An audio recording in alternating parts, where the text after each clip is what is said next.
News ಅಲ್ಲಿ ಕಾಂಗ್ರೆಸ್ ಅಭ್ಯರ್ಥಿಗಳ ಆಯ್ಕೆಯ ಒಂದು ಕಗ್ಗಂಟಿನ ವಿಚಾರವನ್ನ ನಾವು ನೋಡೋದಾದ್ರೆ ಅಭ್ಯರ್ಥಿಗಳ ಆಯ್ಕೆಯ ವಿಚಾರ ಈಗ ಕಾಂಗ್ರೆಸ್ಗೆ ಕಗ್ಗಂಟಾಗಿ ಉಳಿದಿದೆ. ಯಾರಿಗೆ ಟಿಕೆಟ್ ಕೊಡಬೇಕು, ಯಾರಿಗೆ ಕೊಡಬಾರದು ಅಂತ ನಿರ್ಧರಿಸುವುದೇ ಕಷ್ಟ ಆಗಿದೆ. 4 ದಿನಗಳ ಕಾಲ ಸ್ಕ್ರೀನಿಂಗ್ ಕಮಿಟಿ ಸಭೆ ನಡೆದರೂ ಅಭ್ಯರ್ಥಿಗಳ ಆಯ್ಕೆ ವಿಚಾರದಲ್ಲಿ ಇನ್ನೂ ಗೊಂದಲ ಮಾತ್ರ ಬಗೆಹರಿದಿಲ್ಲ. ಇನ್ನು ನಿನ್ನೆ ರಾತ್ರಿ ಕೂಡ ಹಲವು ಕಾಂಗ್ರೆಸ್ ನಾಯಕರು ಸಭೆ ನಡೆಸಿದ್ರು, ಅಂತಿಮ ತೀರ್ಮಾನಕ್ಕೆ ಬರಲು ಆಗಲಿಲ್ಲ. ಹೀಗಾಗಿ ಇವತ್ತು ಬೆಳಗ್ಗೆ 9 ಗಂಟೆಗೆ ಚುನಾವಣಾ ಸಮಿತಿ ಪೂರ್ವಭಾವಿ ಸಭೆ ನಡೆಯಲಿದೆ. ನಂತರ 2 ಗಂಟೆಗೆ ಅಂತಿಮ ಸಭೆ ನಡೆಯಲಿದ್ದು ಒಂದೇ ಹಂತದಲ್ಲಿ ಎಲ್ಲಾ ಅಭ್ಯರ್ಥಿಗಳ ಪಟ್ಟಿ ಬಿಡುಗಡೆ ಮಾಡೋದಕ್ಕೆ ಹೈಕಮಾಂಡ್ ಚಿಂತನೆ ನಡೆಸಿದೆ. ಹೀಗಾಗಿ ಇನ್ನೂ ಹಲವು ಕಾಂಗ್ರೆಸ್ ನಾಯಕರು ದೆಹಲಿಯಲ್ಲೇ ಬೀಡುಬಿಟ್ಟಿದ್ದು ಟಿಕೆಟ್ ಫೈನಲ್ ಆಗುವವರೆಗೂ ಹಿಂತಿರುಗಲ್ಲ ಅಂತಿದ್ದಾರೆ.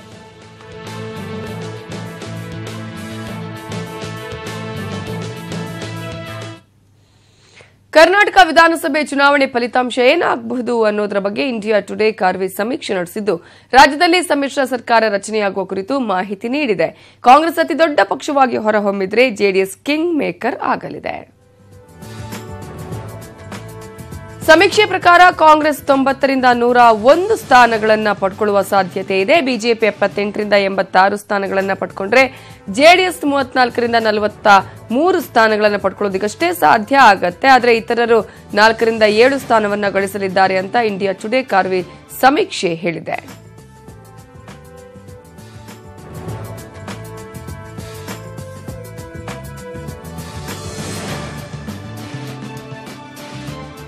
ಇನ್ನು ಸಮೀಕ್ಷೆಯಲ್ಲಿ ಕರ್ನಾಟಕಕ್ಕೆ ಮುಂದಿನ ಸಿಎಂ ಯಾರಾಗಬೇಕು ಅನ್ನುವಂತಹ ಪ್ರಶ್ನೆಗೆ 33% ಜನ ಸಿದ್ದರಾಮಯ್ಯ ಪರ ಒಲವು ತೋರಿಸಿದ್ದಾರೆ. 26% ಜನ ಯಡಿಯೂರಪ್ಪ ಪರ ಒಲವನ್ನ ತೋರಿಸಿದ್ರೆ ಕುಮಾರಸ್ವಾಮಿ ಪರ 21% ಜನ ಒಲವು ತೋರಿಸಿದ್ದಾರೆ.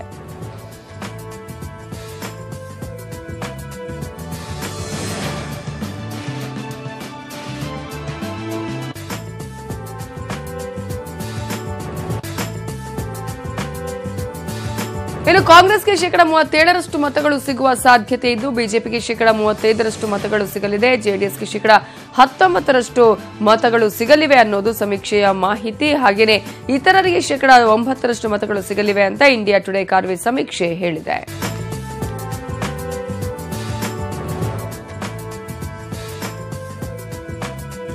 ಲಿಂಗಾಯತರಿಗೆ ಸಿಎಂ ಯಾರಾಗಬೇಕು?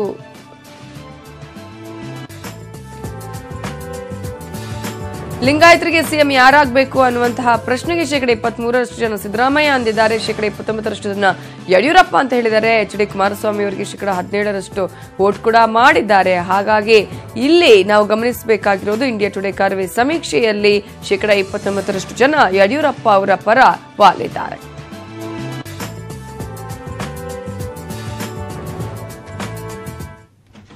ಚಿತ್ರದುರ್ಗದ ಮೊಳಕಾಲ್ಮೂರು ಕ್ಷೇತ್ರ ಬಿಜೆಪಿಗೆ ಬಿಸಿ ತುಪ್ಪವಾಗಿ ಪರಿಣಮಿಸಿದೆ. ಹಾಲಿ ಶಾಸಕರನ್ನ ಬಿಟ್ಟು ಪಕ್ಕದ ಜಿಲ್ಲೆಯ ಶ್ರೀರಾಮುಲುಗೆ ಟಿಕೆಟ್ ಕೊಟ್ಟಿರುವುದಕ್ಕೆ ತಿಪ್ಪೇಸ್ವಾಮಿ ಬೆಂಬಲಿಗರು ರೊಚ್ಚಿಗೆದ್ದಿದ್ದಾರೆ. ಶ್ರೀರಾಮುಲುಗೆ ಭಿನ್ನ ಮತದ ಬಿಸಿಯನ್ನೂ ಮುಟ್ಟಿಸಿದ್ದಾರೆ. ಈ ನಡುವೆ ತಿಪ್ಪೇಸ್ವಾಮಿ ಬಿಜೆಪಿಯನ್ನೇ ತೊರೆಯಲು ಮುಂದಾಗಿದ್ದಾರೆ ಎನ್ನಲಾಗಿದೆ. ಚಿತ್ರದುರ್ಗ ಜಿಲ್ಲೆ ಮೊಳಕಾಲ್ಮೂರು ವಿಧಾನಸಭಾ ಕ್ಷೇತ್ರದ ಹಾಲಿ ಬಿಜೆಪಿ ಶಾಸಕ ತಿಪ್ಪೇಸ್ವಾಮಿಗೆ ಈ ಬಾರಿ ಟಿಕೆಟ್ ಮಿಸ್ ಆಗಿದೆ. ಅವರ ಜಾಗಕ್ಕೆ ಬಳ್ಳಾರಿ ಸಂಸದ ಶ್ರೀರಾಮುಲುಗೆ ಟಿಕೆಟ್ ನೀಡಲಾಗಿದೆ. ಆದರೆ ಟಿಕೆಟ್ ಅನೌನ್ಸ್ ಆದಾಗಿನಿಂದಲೂ ತಿಪ್ಪೇಸ್ವಾಮಿ ಬೆಂಬಲಿಗರು ವಿರೋಧಿಸಿಕೊಂಡೇ ಬಂದಿದ್ದಾರೆ. ನಿನ್ನೆ ನಾಯಕನಹಟ್ಟಿಗೆ ತೆರಳಿದ್ದ ಶ್ರೀರಾಮುಲುಗೆ ಜನ ಕಲ್ಲು ಚಪ್ಪಲಿ ತೂರಿ ತಿಪ್ಪೇಸ್ವಾಮಿ ಪರ ನಿಷ್ಠೆ ತೋರಿದ್ರು. ಒಂದೆಡೆ ತಿಪ್ಪೇಸ್ವಾಮಿ ಜೊತೆ ಮಾತನಾಡೋಲ್ಲ ಎಂದು ಶ್ರೀರಾಮುಲು ಹೇಳಿದ್ರೆ ಮತ್ತೊಂದೆಡೆ ಗಲಾಟೆ ಮಾಡಿಸಿದ್ದು ಕಾಂಗ್ರೆಸ್ನವರು ಎಂದಿರುವ ಶೋಭಾ ಕರಂದಾಜೆ ತಿಪ್ಪೇಸ್ವಾಮಿಗೆ ಬೇರೆ ಜವಾಬ್ದಾರಿ ನೀಡಲಾಗುತ್ತೆ, ಅವರ ಜೊತೆ ನಾಯಕರು ಮಾತನಾಡ್ತಾರೆ ಅಂದಿದ್ದಾರೆ. ಇನ್ನೊಂದೆಡೆ ಶಾಸಕ ತಿಪ್ಪೇಸ್ವಾಮಿ ಶ್ರೀರಾಮುಲು ವಿರುದ್ಧವೇ ತೊಡೆತೊಟ್ಟಲು ಸಜ್ಜಾಗಿದ್ದಾರೆ. ಸಚಿವರಾದ ಎಸ್ ಮಲ್ಲಿಕಾರ್ಜುನ್ ಹಾಗೂ ಎಚ್ ಆಂಜನೇಯ ಜೊತೆ ಮಾತುಕತೆ ನಡೆಸಿದ್ದು ಕಾಂಗ್ರೆಸ್ ಸೇರುವ ಕುರಿತು ಚರ್ಚಿಸಿದ್ದಾರೆ ಎನ್ನಲಾಗಿದೆ. ಕಾಂಗ್ರೆಸ್ನಿಂದ ಮೊಳಕಾಲ್ಮೂರು ಟಿಕೆಟ್ ಸಿಗೋದಾದ್ರೆ ತಿಪ್ಪೇಸ್ವಾಮಿ ರಾಮುಲು ವಿರುದ್ಧವೇ ತೊಡೆತಟ್ಟೋದು ಕನ್ಫರ್ಮ್ ಆಗಲಿದೆ. Bureau report, news 18 Kannada. ಬೆಂಗಳೂರಿನ ರಾಜರಾಜೇಶ್ವರಿ ನಗರದ ಜೆಡಿಎಸ್ ಟಿಕೆಟ್ ಸಮಸ್ಯೆ ಇನ್ನೂ ಬಗೆಹರಿದಿಲ್ಲ. ಗೊಂದಲದ ಗೂಡಾಗಿರುವ ಕ್ಷೇತ್ರದಲ್ಲಿ ಅಭ್ಯರ್ಥಿ ಹೆಸರು ಘೋಷಣೆಗೆ 2 ದಿನ ಕಾಲಾವಕಾಶ ಕೇಳಿದ್ದಾರೆ ಕುಮಾರಸ್ವಾಮಿ. ಕ್ಷೇತ್ರದಲ್ಲಿ ಭಿನ್ನಮತ ಶಮನಕ್ಕಾಗಿ ನಡೀತಾ ಇದೆ ಕಸರತ್ತು. ಏಪ್ರಿಲ್ 13ರಂದು ಪ್ರತಿಷ್ಠಿತ ಕಣವಾಗಿ ರೂಪಾಂತರಗೊಂಡ ರಾಜರಾಜೇಶ್ವರಿ ನಗರ ಕ್ಷೇತ್ರಕ್ಕೆ ಅಭ್ಯರ್ಥಿ ಹೆಸರನ್ನ ಘೋಷಿಸುವುದಾಗಿ ಜೆಡಿಎಸ್ ವರಿಷ್ಠರೇ ಹೇಳಿದ್ರು. ನಿಗದಿಯಂತೆ ಕಾರ್ಯಕ್ರಮ ನಡೆದರೂ ಅಭ್ಯರ್ಥಿ ಹೆಸರು ಮಾತ್ರ ಘೋಷಣೆ ಆಗಲೇ ಇಲ್ಲ. ಬೆಂಗಳೂರು ನಗರ ಘಟಕದ ಅಧ್ಯಕ್ಷ ಆರ್ ಪ್ರಕಾಶ್ ತಾನೇ ಅಭ್ಯರ್ಥಿ ಎಂದು ಹೇಳಿಕೊಂಡಿದ್ದಾರೆ. ಆದರೆ ಇವರಿಗೆ ಬೆಂಬಲ ಕೊಡಲ್ಲ ಎಂದು ಸ್ಥಳೀಯ ಮುಖಂಡ ನಾರಾಯಣ ಸ್ವಾಮಿ ಬಹಿರಂಗವಾಗಿಯೇ ಘೋಷಣೆ ಮಾಡಿದ್ದಾರೆ. ಬಿಜೆಪಿಯಿಂದ ಜೆಡಿಎಸ್ಗೆ ಹಾರಲು ಸಿದ್ಧತೆ ನಡೆಸಿರುವ ರಾಮಚಂದ್ರಗೆ ಟಿಕೆಟ್ ಕೊಟ್ರೆ ನಾನು ಸುಮ್ಮನಿರಲ್ಲ ಎಂದು ಪ್ರಕಾಶ್ ಎಚ್ಚರಿಸಿದ್ದಾರೆ. ಇಷ್ಟೆಲ್ಲ ಗೊಂದಲದ ನಡುವೆ ಇಂದು ಸಮಾವೇಶ ನಡೆದೇ ಹೋಯಿತು. ಸಮಾವೇಶದಲ್ಲಿ ಅಭ್ಯರ್ಥಿ ಹೆಸರು ಪ್ರಕಟಿಸಬೇಕಿದ್ದ ಕುಮಾರಸ್ವಾಮಿ 2 ದಿನ ಕಾಲಾವಕಾಶ ಕೇಳಿದ್ರು. ಜೊತೆಗೆ ನನ್ನ ಮಗನನ್ನ ಮುನಿರತ್ನ ಹೀರೋ ಮಾಡುವುದಕ್ಕೋಸ್ಕರ ನನ್ನ ಕಾರ್ಯಕರ್ತರನ್ನ ಬಲಿಪಶು ಮಾಡ್ತೀನಾ ಎಂದು ಪ್ರಶ್ನಿಸಿದ್ರು. ನಾನಿನ್ನೊಂದು 2 ದಿನಗಳಿಗೆ ಎಲ್ಲರ ಸಭೆ ಕರೆದು ಪ್ರಕಾಶು ನನ್ನ ಕುಟುಂಬದ ನನ್ನ ಸ್ವಂತ ತಮ್ಮನಾಗಿ ಅಂತಕ್ಕಂಥ ಭಾವನೆ ಇದೆ. ಅವನ ಪಕ್ಷ ಕಟ್ಟಿದ್ದಾನೆ. ಇವತ್ತು ಅವನ ಮೇಲೆ ಲಘುವಾಗಿ ಮಾತನಾಡ್ತಕ್ಕಂಥವರೇನಿದ್ದಾರೆ ಅವರ ಬಗ್ಗೆ ನನಗೆ ಅವರ ಮಾತುಗಳೇನಿದೆ ನನ್ನ ಹತ್ರಕ್ಕೆ ಬರ್ಲಿಕ್ಕೆ ಆಗುತ್ತಾ ಇಲ್ಲ. ನಾವು ಈಗ ನಾನು ರಾಜರಾಜೇಶ್ವರಿ ಗೆಲ್ಲಬೇಕು. ಇವತ್ತು ನನ್ನ ಕಾರ್ಯಕರ್ತರಿಗೆ ಒಂದು ಹುಮ್ಮಸ್ ಕೊಡಬೇಕು. ಪ್ರಕಾಶ್ ನಾನು ಕೂತ್ ಚರ್ಚೆ ಮಾಡ್ಕೊಂಡಿದ್ದೇವೆ ಏನು ಮಾಡಬೇಕು ಅಂತ ಹೇಳಿ. ಇಷ್ಟು ದಿನ ಆರ್ಆರ್ ನಗರಕ್ಕೆ ಪ್ರಜ್ವಲ್ ರೇವಣ್ಣ ಹೆಸರು ತಳುಕು ಹಾಕಿಕೊಂಡು ಗೊಂದಲ ಸೃಷ್ಟಿಯಾಗಿತ್ತು. ಆ ಸಮಸ್ಯೆ ಪರಿಹಾರ ಆಗ್ತಿದ್ದಂತೆ ಕ್ಷೇತ್ರ ಇನ್ನೊಂದು ಹೆಜ್ಜೆ ಮುಂದೆ ಹೋಗಿ ಮತ್ತಷ್ಟು ಗೊಂದಲದ ಗೂಡಾಗಿ ಪರಿವರ್ತನೆಯಾಗಿದೆ. ಜನಾರ್ದನ್ ಹೆಬ್ಬಾರ್, ನ್ಯೂಸ್ 18 ಕನ್ನಡ, ಬೆಂಗಳೂರು. ವಿಧಾನಸಭಾ ಚುನಾವಣೆಯಲ್ಲಿ ಮಾದರಿ ನೀತಿ ಸಂಹಿತೆ ಜಾರಿಯಾಗ್ತಿದ್ದಂತೆ ರಾಜಧಾನಿಯಲ್ಲಿ ಅಕ್ರಮ ಮದ್ಯ ಮಾರಾಟ ದಾಸ್ತಾನು ಕೂಡ ಹೆಚ್ಚಾಗಿದೆ. ಚುನಾವಣಾ ಕಾವು ಹೆಚ್ಚಾಗ್ತಿದ್ದಂತೆ ಗುಂಡಿನ ಗಮ್ಮತ್ತು ಚುನಾವಣೆಯ ಅಖಾಡವನ್ನೇ ಆವರಿಸುತ್ತಿದೆ. ಸಂಜೆ ಆದರೆ ಸಾಕು ಎಣ್ಣೆ ಕಿಕ್ ಬೇಸಿಗೆ ಬಿಸಿಯಂತೆ ಹೀಟಪ್ ಆಗ್ತಿದೆ. ಈ ಕುರಿತ ಎಕ್ಸ್ಕ್ಲೂಸಿವ್ ರಿಪೋರ್ಟ್ ನಿಮ್ಮ ಮುಂದೆ.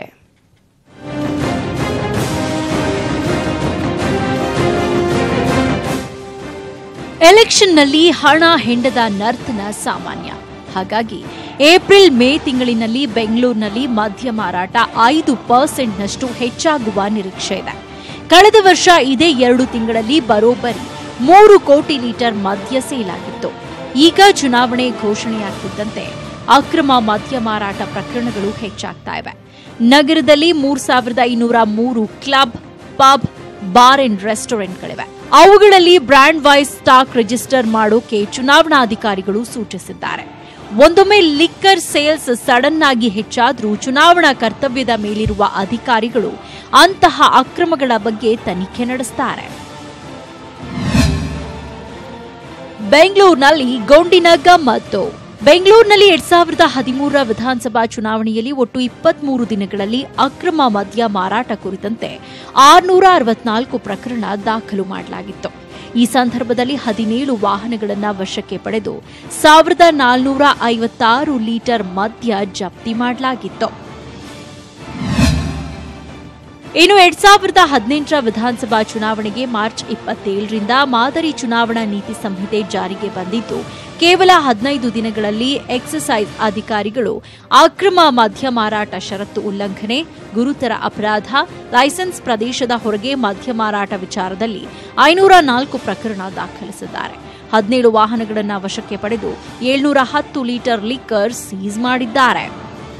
ಲಿಕ್ಕರ್ಗೆ ಸಂಬಂಧಪಟ್ಟಂತೆ 2-3 ಸೂಚನೆಗಳನ್ನು ಈಗ ಆಲ್ರೆಡಿ ಎಕ್ಸೈಸ್ ಕಮಿಷನರ್ ಅವರಿಗೆ ಕೊಟ್ಟಿದ್ದೇವೆ. ಪ್ರತಿದಿನ ಏನು ಲಿಕ್ಕರ್ ಸೇಲ್ ಆಗುತ್ತೆ ಅದನ್ನ ಎಂಟೈರ್ ಮಾಹಿತಿನ ನಾವು ತಗೊಳ್ತಾ ಇದ್ದೇವೆ. ಎರಡನೇದು ಅಬ್ನಾರ್ಮಲ್ ಸೇಲ್ಸ್ ಏನಿದೆ ಅದರ ಬಗ್ಗೆ ಎಲ್ಲ ಟ್ರ್ಯಾಕ್ ಮಾಡ್ತಾ ಇದ್ದೇವೆ. ಕಳೆದ 1 ವರ್ಷದಲ್ಲಿ ಏನು ಮಾರಾಟ ಆಗಿದೆ, ಸಡನ್ ಆಗಿ ಯಾವುದಾದ್ರೂ ಎಕ್ಸೈಸ್ ಅಂಗಡಿಯಲ್ಲಿ ಸಡನ್ ಆಗಿ ಏನಾದರೂ ಸೇಲ್ಸ್ ಏನಾದರೂ ಹೆಚ್ಚಿಗೆ ಆದ ಅಂದ್ರೆ ಆ ಒಂದು ಭಾಗದಲ್ಲಿ ಅದನ್ನ ಯಾರು ಪರ್ಚೇಸ್ ಮಾಡಿದ್ದಾರೆ ಅದ್ರ ಬಗ್ಗೆ ಎಲ್ಲ ತನಿಖೆ ಮಾಡ್ತೇವೆ. ಅಬ್ನಾರ್ಮಲ್ ಸೇಲ್ಸ್ಗಳ ಬಗ್ಗೆ ಎಲ್ಲ ಇದಾಗುತ್ತೆ. ಜೊತೆಗೆ ನಾವು ಡಿಸ್ಟಿಲರೀಸ್, ಆಮೇಲೆ ಬಾಟ್ಲಿಂಗ್ ಪ್ಲಾಂಟ್ಸ್ಗಳು ಕೆಲವಿದೆ, ವೇರ್ ಹೌಸಸ್ ಕೆಲವಿದೆ, ಅವುಗಳ ಮೇಲೂ ಸಹ ನಿಗಾವನ್ನ ಇಟ್ಟಿದ್ದೇವೆ. ಎವ್ರಿ ಡೇ ಇದನ್ನ ಸಂಪೂರ್ಣವಾಗಿ ಎಕ್ಸೈಸ್ ಡಿಪಾರ್ಟ್ಮೆಂಟ್ ಅಫಿಷಿಯಲ್ಸ್ ಯಾರಿದ್ದಾರೆ ಅವ್ರ ಜೊತೆ ಎಲ್ಲ ಕೋಆರ್ಡಿನೇಷನ್ ಮೀಟಿಂಗು, ಅವ್ರಿಗೂ ಟ್ರೈನಿಂಗ್ಸ್ ಸಹ ಇದು ಮಾಡಿ. ಚುನಾವಣಾ ಸಂದರ್ಭದಲ್ಲಿ ಮತದಾರರನ್ನ ಸೆಳೆಯಲು ರಾಜಕೀಯ ಪುಡಾರಿಗಳು ಟೋಕನ್ ಕೊಟ್ಟು ಮದ್ಯದ ಅಂಗಡಿಗಳಲ್ಲಿ ಗುಂಡು ಪಡೆಯುವುದಕ್ಕೂ ಅಬಕಾರಿ ಅಧಿಕಾರಿಗಳು ತಡೆಯೊಡ್ಡಲು ಕಾರ್ಯತಂತ್ರ ರೂಪಿಸಿದ್ದಾರೆ. ಯಾಕಂದ್ರೆ ಇಡೀ ರಾಜ್ಯದಲ್ಲಿನ ವಿವಿಧ ಜಿಲ್ಲೆಗಳಿಗೆ ಹೋಲಿಸಿದ್ರೆ ಗುಂಡು ಹೆಚ್ಚು ಬಿಕರಿಯಾಗುವುದು ಸಿಲಿಕಾನ್ ಸಿಟಿಯಲ್ಲೇ. ಕಳೆದ ವರ್ಷ 18 ಕೋಟಿ ಲೀಟರ್ ಮದ್ಯ ನಗರದಲ್ಲಿ ಪಾನಪ್ರಿಯರ ಹೊಟ್ಟೆ ಸೇರಿದೆ. ಚುನಾವಣೆ ಇರೋದ್ರಿಂದ ಚುನಾವಣೆ ಅಧಿಕಾರಿಗಳು ಕಟ್ಟೆಚ್ಚರ ವಹಿಸುತ್ತಿದ್ದಾರೆ. Shyam, metro bureau, news 18 Kannada, Bengaluru. ಉತ್ತರ ಕನ್ನಡದ ಶಿರಸಿ ಸಿದ್ದಾಪುರ ಕ್ಷೇತ್ರ ಕಳೆದ 20ಕ್ಕೂ ಹೆಚ್ಚು ವರ್ಷಗಳಿಂದ ಮೌಲ್ಯಾಧಾರಿತ ರಾಜಕಾರಣಕ್ಕೆ ಹೆಸರಾಗಿತ್ತು. ಕ್ಷೇತ್ರದ ಹಾಲಿ ಶಾಸಕ ವಿಶ್ವೇಶ್ವರ ಹೆಗಡೆ ಅವರನ್ನ ಸೋಲಿಸುವವರೇ ಇಲ್ಲ ಅನ್ನುವಷ್ಟರ ಮಟ್ಟಿಗೆ ಬಿಜೆಪಿಯಲ್ಲಿ ಪ್ರಬಲವಾಗಿತ್ತು. ಅಲ್ಲದೆ ಸಜ್ಜನ ಅಂತಾನೆ ಗುರುತಿಸಿಕೊಂಡಿದ್ದ ಕಾಗೇರಿ ಎದುರಾಳಿಗಳನ್ನೂ ಟೀಕಿಸುತ್ತಿರಲಿಲ್ಲ. ವಿರೋಧಿಗಳು ಪಕ್ಷದ ವಿರುದ್ಧ ವಾಗ್ದಾಳಿ ನಡೆಸ್ತಾ ಇದ್ರೆ ವಿನಃ ವೈಯಕ್ತಿಕ ಕೆಸರೆರಚಾಟಕ್ಕೆ ಮುಂದಾಗ್ತಿರ್ಲಿಲ್ಲ. ಆದರೆ ಈಗ ಕ್ಷೇತ್ರದಲ್ಲಿ ಬದಲಾವಣೆಯ ಗಾಳಿ ಬೀಸಿದೆ. ಸದಾ ಸೌಮ್ಯ ರಾಜಕಾರಣವನ್ನ ಕಂಡಿದ್ದ ಉತ್ತರ ಕನ್ನಡ ಜಿಲ್ಲೆಯಲ್ಲಿ ಈ ವರ್ಷ ಸ್ವಲ್ಪ ರಾಜಕೀಯ ಜಿದ್ದಾಜಿದ್ದಿ, ಮತದಾರರನ್ನ ಸೆಳೆಯುವ ರಾಜಕಾರಣಿಗಳ ತಂತ್ರಗಳು ಕಂಡುಬಂದಿವೆ. ಇದಕ್ಕೆ ಸಾಕ್ಷಿ ಎನ್ನುವಂತೆ ಟಿಕೆಟ್ ಸಿಕ್ಕ ಮಾರನೇ ದಿನ ಚುನಾವಣಾ ಪ್ರಚಾರ ಸಭೆಯನ್ನ ಮಾಡಿದ ಕಾಗೇರಿ ಜೆಡಿಎಸ್ ಅಪ್ರಸ್ತುತ, ಸುಳ್ಳು ಹೇಳುವವರ ಬಗ್ಗೆ ತಲೆಕೆಡಿಸಿಕೊಳ್ಳುವ ಅವಶ್ಯಕತೆ ಇಲ್ಲ ಎಂದು ಲೇವಡಿ ಮಾಡಿದ್ದಾರೆ. ಇನ್ನು ಬಿಜೆಪಿ ಜಿಲ್ಲಾಧ್ಯಕ್ಷ ಕೆಜಿ ನಾಯ್ಕ್ ಮಾತನಾಡಿ ಜೆಡಿಎಸ್ ಕ್ಯಾಂಡಿಡೇಟ್ ಶಶಿಭೂಷಣ್ ಹೆಗ್ಡೆ ಒಬ್ಬ ಭ್ರಷ್ಟ ಎಂದಿದ್ದಾರೆ. ಕುಮಟಾದಿಂದ 3ನೇ ಅವಧಿಗೆ ಎಲ್ಲಾರು ನಿಂತಿದ್ರೆ ಆ ವ್ಯಕ್ತಿ ಬಹುಶಃ ಗೆಲ್ತಿದ್ರು ಏನು. ಆ ಅವಕಾಶವನ್ನ ಬಿಟ್ಟು ಈ ದ್ವೇಷಕ್ಕಾಗಿ ಅವರು ಇಲ್ಲಿಗೆ ಅವ್ರನ್ನ ತಗೊಬಂದು ನಿಲ್ಲಿಸಿದ್ರು. 3ನೇ ಸಲ ಸೋಲಿಸಿದ್ರು. 4ನೇ ಪ್ರಯತ್ನ ಹೇಳಿ ಮತ್ತೊಮ್ಮೆ ಪ್ರಯತ್ನಕ್ಕೆ ಬಂದಿದ್ದಾರೆ. ಈಗಾಗಲೇ ನಾಗರಾಜ್ ನಾಯ್ಕರು ಹೇಳಿದ್ದಾರೆ, 2ನೇ ಸ್ಥಾನನೋ 3ನೇ ಸ್ಥಾನಕ್ಕೆ ಅವರು ಹೋರಾಟವನ್ನು ಮಾಡಿಕೊಳ್ಳಬೇಕು. ಇತ್ತ ಜೆಡಿಎಸ್ ಅಪ್ರಸ್ತುತ ಎಂದು ಹೇಳುವ ಕಾಗೇರಿಯವರಿಗೆ ಮೇ 15ಕ್ಕೆ ಯಾರು ಪ್ರಸ್ತುತ ಎನ್ನುವುದು ತಿಳಿಯಲಿದೆ ಎಂದು ಶಶಿಭೂಷಣ್ ಹೆಗಡೆ ತಿರುಗೇಟು ನೀಡಿದ್ದಾರೆ. ಆರೋಪ ಮಾಡಲಿಕ್ಕೆ ಏನೇನೋ ವಿಷಯ ಇಲ್ಲದೆ ವೈಯಕ್ತಿಕ ಚಾರಿತ್ರ್ಯ ಹರಣ ಮತ್ತೆ ಅಸಂಬದ್ಧ ಆರೋಪಗಳನ್ನು ಮಾಡೋದ್ರಲ್ಲಿ ಬಿಜೆಪಿಯವರು ಎತ್ತಿದ ಕೈ, ಅದನ್ನೇ ಮಾಡ್ತಾ ಇದ್ದಾರೆ. ಅವರಿಂದ ಮತ್ತೆ ಇನ್ನೇನು ನಿರೀಕ್ಷೆ ಮಾಡಕ್ಕೆ ಸಾಧ್ಯ. ಒಟ್ನಲ್ಲಿ ಶಿರಸಿ ಸಿದ್ದಾಪುರ ವಿಧಾನಸಭಾ ಕ್ಷೇತ್ರದಲ್ಲಿ ಈ ಬಾರಿ ಪರಸ್ಪರ ಕೆಸರೆರಚಾಟ ಜೋರಾಗಿದೆ. ರಾಜೇಂದ್ರ ಶಿಂಗನಮನೆ, ನ್ಯೂಸ್ 18 ಕನ್ನಡ, ಶಿರಸಿ. ಆ ಊರಲ್ಲಿ ಇನ್ನು ಮುಂದೆ ಮದುವೆ ಸಮಾರಂಭಗಳಲ್ಲಿ ನೃತ್ಯ ಮಾಡುವಂತಿಲ್ಲ, ಹಾಡು ಹಾಡುವಂತಿಲ್ಲ, ಮೆಹಂದಿ ಕಾರ್ಯಕ್ರಮಗಳನ್ನು ಆಯೋಜಿಸುವಂತಿಲ್ಲ, ಮದುವೆ ಅನ್ನುವ ಸುಂದರ ಕ್ಷಣಗಳ ಫೋಟೋ, ವಿಡಿಯೋ ಕೂಡ ತೆಗೆಯುವಂತಿಲ್ಲ. ಅರೆ ಹಂಗ್ಯಾಕಪ್ಪ, ಎಲ್ಲಿ ಹೊಸ ರೂಲ್ಸ್ ಅಂತೀರಾ? ಈ ಸ್ಟೋರಿ ನೋಡಿದ್ರೆ ನಿಮ್ಗೆ ಗೊತ್ತಾಗತ್ತೆ. ಮದುವೆ ಸಮಾರಂಭ ಅಂದ್ರೆ ಅಲ್ಲಿ ಸಂತಸ. ಆ ಸಂತಸಕ್ಕೆ ಮತ್ತಷ್ಟು ಮೆರುಗು ನೀಡೋದು ಮೆಹಂದಿ, ಹಾಡು, ನೃತ್ಯ. ಆದರೆ ದಕ್ಷಿಣ ಕನ್ನಡ ಜಿಲ್ಲೆಯ ಪುತ್ತೂರು ತಾಲೂಕಿನ ಸಂಪ್ಯದ ಮೊಯುದ್ದೀನ್ ಜುಮಾ ಮಸೀದಿಯ ಜಮಾತ್ ಕಮಿಟಿ ಹೊಸ ಫತ್ವಾ ಒಂದನ್ನು ಹೊರಡಿಸಿದೆ. ಈ ಜಮಾತ್ನ ವ್ಯಾಪ್ತಿಗೆ ಬರುವ 200ಕ್ಕೂ ಹೆಚ್ಚು ಮನೆಗಳಲ್ಲಿ ಇನ್ಮುಂದೆ ಮದುವೆ ಸಮಾರಂಭಗಳಲ್ಲಿ ಹಾಡು, ನೃತ್ಯ, ಡಿಜೆ ಆಯೋಜಿಸುವಂತಿಲ್ಲ, ವಿಡಿಯೋ, ಫೋಟೋ ಕೂಡ ತೆಗೆಯುವಂತಿಲ್ಲ, ಮೆಹಂದಿ ಶಾಸ್ತ್ರವನ್ನು ನಡೆಸುವಂತಿಲ್ಲ. ಜಮಾತ್ ಕಮಿಟಿಯ ಈ ನಿರ್ಧಾರಕ್ಕೆ ವಿರುದ್ಧವಾಗಿ ನಡೆದುಕೊಳ್ಳುವವರ ವಿವಾಹ ನೋಂದಣಿ ನಿರಾಕರಿಸುವ ಕಠಿಣ ಕ್ರಮವನ್ನು ತೆಗೆದುಕೊಳ್ಳಲು ಕಮಿಟಿ ನಿರ್ಧರಿಸಿದೆ. ನಮ್ಮ ಜಮಾತಿನಲ್ಲಿ ನಡೆಯುವ ಇಂತಹ ಅನಾಚಾರ ನಡೆಯುವುದಾದರೆ ಅದಕ್ಕೆ ನಮ್ಮ ಜಮಾತಿನ ಮಸೀದಿಯಿಂದ, ಕಮಿಟಿಯಿಂದ, ಗುರುಗಳಿಂದ ಯಾವ ಸಹಕಾರವೂ ಇಲ್ಲ. ಆ ಮದುವೆಗೆ ಹೋಗಲಿಕ್ಕೆ ಕೂಡ ನಾವು ಹೋಗಲಿಕ್ಕೆ ಕೂಡದಂತೂ ನಮ್ಮ ಕಮಿಟಿಯವರು ನಮಗೆ ಭರವಸೆ ನೀಡಿದ್ದಾರೆ. ಸಂಪ್ಯ ಜಮಾತ್ ಕಮಿಟಿಯ ಈ ನಿರ್ಧಾರಕ್ಕೆ ಸ್ಥಳೀಯ ಜನರು ಬೆಂಬಲ ಸೂಚಿಸಿದ್ದಾರೆ. ಮದುವೆಯ ಹೆಸರಿನಲ್ಲಿ ಪಾಶ್ಚಾತ್ಯ ಸಂಸ್ಕೃತಿಯನ್ನ ಮುಸ್ಲಿಂ ಸಮಾಜದ ಮೇಲೆ ಹೇರುವ ಪ್ರಯತ್ನಗಳಿಗೆ ಕಡಿವಾಣ ಹಾಕುವ ಅನಿವಾರ್ಯತೆ ಇದೆ ಎಂದು ಅಭಿಪ್ರಾಯಪಟ್ಟಿದ್ದಾರೆ. ಅಜಿತ್ ಕುಮಾರ್, ನ್ಯೂಸ್ 18 ಕನ್ನಡ, ಪುತ್ತೂರು. ನೀವು ಬೋರ್ ನೀರು ಕುಡಿತಾ ಇದ್ದೀರಾ? ಹಾಗಾದ್ರೆ ನಮ್ಮ ಸರ್ಜಿಕಲ್ ಸ್ಟ್ರೈಕ್ ತಂಡ ಮಾಡಿದ ಈ ಎಕ್ಸ್ಕ್ಲೂಸಿವ್ ಸ್ಟೋರಿಯನ್ನ ತಪ್ಪದೆ ನೋಡಿ. ಯಾಕಂದ್ರೆ ನಾವು ಕುಡಿತಿರೋ ನೀರಲ್ಲಿದೆ ಡೆಡ್ಲಿ ಕೆಮಿಕಲ್ಸ್. ಆ ಕೆಮಿಕಲ್ಸ್ ನಮ್ಮ ದೇಹಕ್ಕೆ ಏನೇನ್ ಮಾಡ್ತವೆ ಅನ್ನೋದನ್ನ ನೋಡೋಕೆ ಈ ರಿಪೋರ್ಟ್ ನೋಡಿ.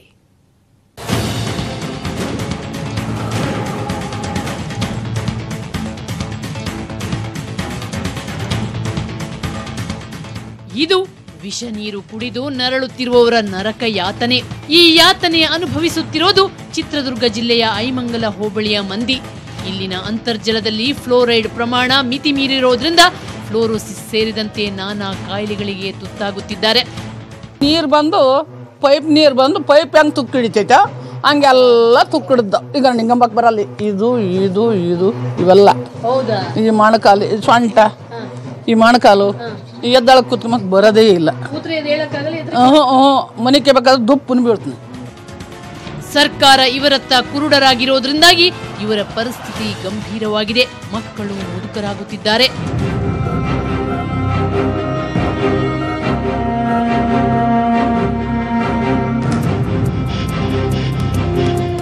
ಮುದುಕರು ಕೈಕಾಲು ಆಡಿಸಲಾಗದೆ ಜೀವಚ್ಛವವಾಗಿದ್ದಾರೆ. ವಿಚಿತ್ರ ಕಾಯಿಲೆಯ ಕಾಟದಿಂದ ರಾತ್ರಿ ನಿದ್ದೆ ಬಾರದೆ ನಿದ್ದೆ ಗುಳಿಗೆಯನ್ನೇ ನೆಚ್ಚಬೇಕಾಗಿದೆ. ಎಂಡೋಸಲ್ಫಾನಿಗಿಂತಲೂ ಭಯಾನಕವಾಗಿ ಕಾಡುತ್ತಿರೋ ವಿಷಜಲದ ಸಮಸ್ಯೆ ಬಗ್ಗೆ ಸರ್ಕಾರ ತಕ್ಷಣ ಎಚ್ಚೆತ್ತುಕೊಂಡು ಫ್ಲೋರೋಸಿಸ್ ಪೀಡಿತರಿಗೆ ವಿಶೇಷ ಪ್ಯಾಕೇಜ್ ಘೋಷಿಸಬೇಕು ಅನ್ನೋದು ಗ್ರಾಮಸ್ಥರ ಒತ್ತಾಯ. ಇದು ಬರೀ ಚಿತ್ರದುರ್ಗ ಜಿಲ್ಲೆಯ ಸಮಸ್ಯೆಯಲ್ಲ, ಕರುನಾಡಿನ ನಾನಾ ಜಿಲ್ಲೆಗಳನ್ನ ವಿಷಜಲ ಸಮಸ್ಯೆ ಕಾಡ್ತಿದೆ. ಆದರೆ ಬರೀ ಓಟಿನ ರಾಜಕೀಯದಲ್ಲಿ ತೊಡಗಿರೋ ರಾಜಕಾರಣಿಗಳಿಗೆ ವಿಷಜಲ ಸಮಸ್ಯೆಯ ಗಂಭೀರತೆಯೇ ಅರ್ಥ ಆಗ್ತಿಲ್ಲ. ಇದು ನಿಜವಾಗ್ಲೂ ಕರುನಾಡಿನ ದುರಂತವೇ ಸರಿ.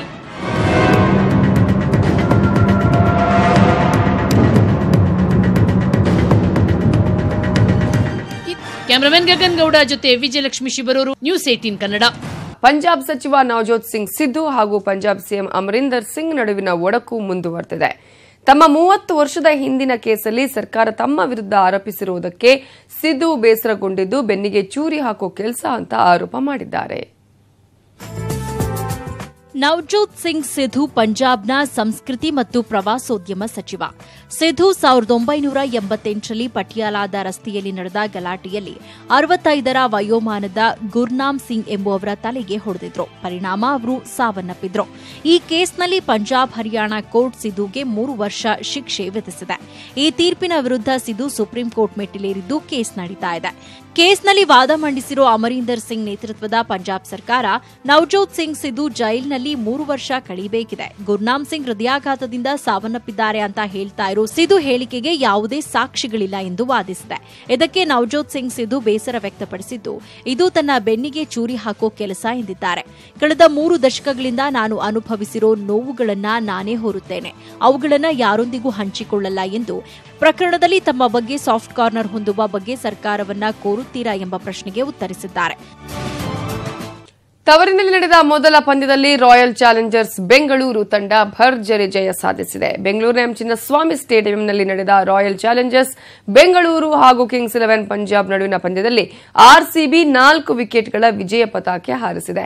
ಮೊದಲ ಟಾಸ್ ಗೆದ್ದ ವಿರಾಟ್ ಕೊಹ್ಲಿ ಫೀಲ್ಡಿಂಗ್ ಆಯ್ದುಕೊಂಡರು. ಆರಂಭದಲ್ಲಿ ಸ್ಫೋಟಕವಾಗಿ ಇನ್ನಿಂಗ್ಸ್ ಆರಂಭಿಸಿದ ಅಶ್ವಿನ್ ಟೀಮ್ ಉಮೇಶ್ ಯಾದವ್ ಬೌಲಿಂಗ್ ದಾಳಿಗೆ ತತ್ತರಿಸಿ ಹೋಯಿತು. ಒಂದೇ ಓವರಲ್ಲಿ 3 ವಿಕೆಟ್ ಉರುಳಿಸಿದ ಉಮೇಶ್ ಯಾದವ್ ಪಂಜಾಬ್ ಬ್ಯಾಟಿಂಗ್ ಬೆನ್ನೆಲುಬು ಮುರಿದ್ರು. ವಾಷಿಂಗ್ಟನ್ ಸುಂದರ್ ಹಾಗೂ ಕೆಜ್ರೋಲಿಯಾ ತಲಾ 2 ವಿಕೆಟ್ ಪಡೆದರು.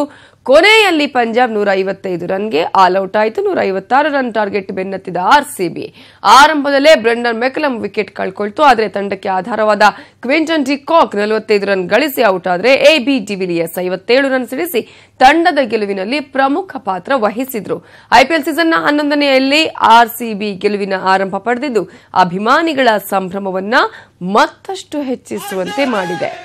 ಎಬಿ ಡಿವಿಲಿಯರ್ಸ್ ಅವರ ಬ್ಯಾಟಿಂಗ್ ನಲ್ಲಿ, ಆಮೇಲೆ ನಮ್ಮ ಉಮೇಶ್ ಯಾದವ್ ಅವರ ಭರ್ಜರಿ ಬೌಲಿಂಗ್ ನಲ್ಲಿ ಇವತ್ತು ಆರ್ಸಿಬಿ ಭರ್ಜರಿಯಾಗಿ ಗೆದ್ದಿದೆ. ಈ ಬಾರಿ ಕಪ್ ನಮ್ಮದೇ ಅಂತ ನಾವು ಘಂಟಾಘೋಷವಾಗಿ ಇಲ್ಲಿರ್ತಕ್ಕಂಥ ಅಭಿಮಾನಿಗಳೆಲ್ಲರೂ ನಾವು ಹೇಳ್ತಾ ಇದ್ದೀವಿ. ಈ ಸಲ ಕಪ್